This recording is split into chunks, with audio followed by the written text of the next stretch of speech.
अगर आपने इन बातों को नहीं सुना, मैं दोबारा आपके लिए दोहरा रहा हूं ताकि ये आपके जहन में चली जाए। एक स्वर्गदूत मरियम से मिलता है, मरियम से कहता है तू गर्भवती होगी, बेटा जनेगी। मरियम उन दिनों में मैरिड नहीं थी, वो सिर्फ एंगेज थी। उसका एक मंगेतर था यूसुफ, जिसकी सगाई हुई थी। वो अभी तक अपने हस्बैंड के साथ एक नहीं हुई थी और स्वर्गदूत कहता है तू गर्भवती होगी। जानते हो ये सारी बातें सुनने के बाद वो क्या कहती है? कहती है सर ये कैसे हो सकता है?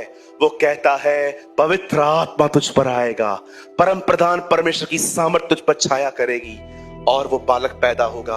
आपको पता है वो मरियम को एक्चुअली ये कह रहा था परमेश्वर की उपस्थिति में ये संभव हो जाएगा। याद रखिए, जो परमेश्वर की उपस्थिति में जीते हैं उनके लिए कोई काम असंभव नहीं है। वो जो खुदा की हुजूरी में जीते हैं उनके लिए वो सब कुछ कर सकता है।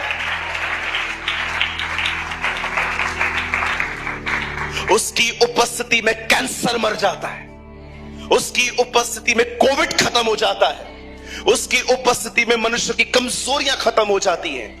मैं आप में से हर एक को बताना चाहता हूं, जब परमेश्वर इस्राएलियों को मिस्र से निकाल लाया तो एक टाइम ऐसा आया जब परमेश्वर ने फिरौन का मन कठोर कर दिया ताकि वो फिर से इस्राएलियों का पीछा करे। मैं आपको बताना चाहता हूं, परमेश्वर इस्राएलियों को नहीं मार रहा था, परमेश्वर फिरौन को हमेशा खत्म करने के लिए वहां लाया था।